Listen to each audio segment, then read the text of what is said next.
So with 3 episodes out now for this series, I think it's safe to say that this might be one of the best structured series when it comes to expanding its world and what makes this world what it is that I've seen in quite a while here. Because literally, we've had so many reveals that it almost feels like we're at the endgame of the show, but we're only 3 weeks in. But it still has that constant level of, we still don't know everything, but it feels like we're learning a lot very quickly, but not too fast either. And I think that's something that's hard, that a lot of authors and just script writers kind of struggle with, is when do you reveal information but still leave it open for more questions? Because with this week, it's essentially learning about the specters, these like weird jellyfish glowing orbs that go inside the people who are in stasis but allow them to move around. It definitely feels like they are a living creature, but when something happens, someone gets killed by the overlords, or basically, in the case of Juri using her fist of fury here to literally just palm the chest and just extract the specter from them,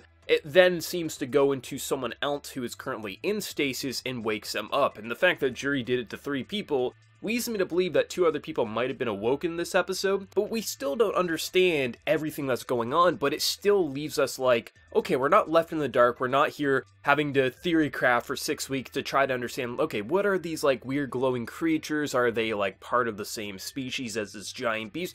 Okay, they're called specters. We're still getting information expanding on the ins and outs of this world, and I truly feel like we're at like episode 7 of the series based on other anime that have had similar ideas with magical, supernatural things happening, freezing time, things like that. It definitely feels like the way the show is being paced, and obviously I assume the way the original source material was paced, it was meant to constantly give the viewer more answers, but never answer all the questions. Still have that constant level of, we don't know everything, but we're not leaving the viewer in the dark, pulling them along for chapters on chapters or episodes on episodes to then explain what a specter is, or to explain that, oh yeah, Juri has this amazing ability that apparently one of the other characters once had as well, but we don't know why. So we're still getting those questions, but I feel like we're not getting more questions than answers. I feel like it's the perfect balance, and I think that's something that most anime, or just most series that try to be more deep than I think they can be, kind of fail at. But I feel like this is a series that actually does have a lot of substance and actually could be considered deep, at least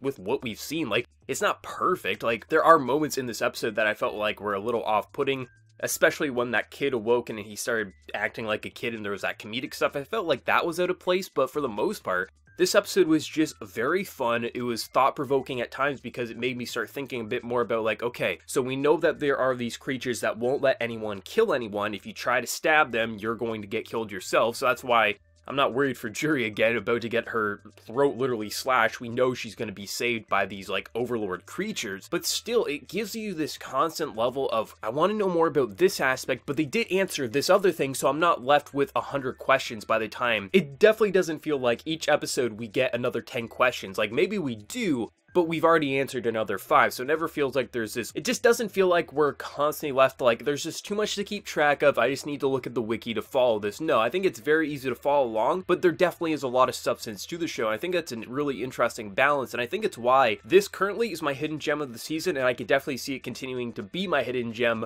by the time this show wraps up. I think it's just so interesting about this whole like religious cult-like thing, them worshipping this stone. We still don't know exactly why. We obviously know why they can't leave stasis, otherwise they'll lose their father forever, and it's just interesting. But having the episode start off with literally Juri's ability awakening, which is something that I thought they were going to do. I thought either the grandfather was going to come and rescue her, or she was going to awaken her ability, but just seeing her eyes go that white and then her just like hitting the chest, blood coming out of their mouths, and then literally extracting the specter, that was pretty damn awesome. Even though we don't know exactly why she can do that, especially after that reveal that one of the enemies had the same ability. So I'm curious if it's an ability that is given to the most worthy in the stasis or something like that, so that they can take it in their own hands, that if people are doing wrong things, that they can extract the specter from them so they can't continue being just a horrible person. I mean, I feel like that's probably the route they're gonna go, but definitely they could just throw me a complete curveball and just surprise me. But I really enjoy the show. Like, I think, obviously, like, the opening, it just gets you so pumped for the episode, but just the visual directing for this series is very different. Like, it definitely feels gloomy. It's not the typical color palette you see with most modern anime, but it never feels like we're dark and depressing. It just has this very interesting blend of colors that really sell it on not being the same. It really sells us as being a frozen world, and just, I'm so immersed. Like, it doesn't feel like I'm watching this show for 20 minutes. It definitely feels like it's less than 10. It just flies by and always leaves me wanting more. And I could definitely see myself rewatching this when the show completes just because of how much fun I'm currently having. But really can't wait to see where episode 4 is going to go next week. Let me know your thoughts. What do you think of all the reveals? And what's your biggest question right now here? Is it something to do with the ability that Juri has, or do you got a different question you really want to know the answer to? Let me know your thoughts. And before you leave, smack that like button, show your support. If you're new to be sure to subscribe. So until next time, everyone, please take care and have a good one.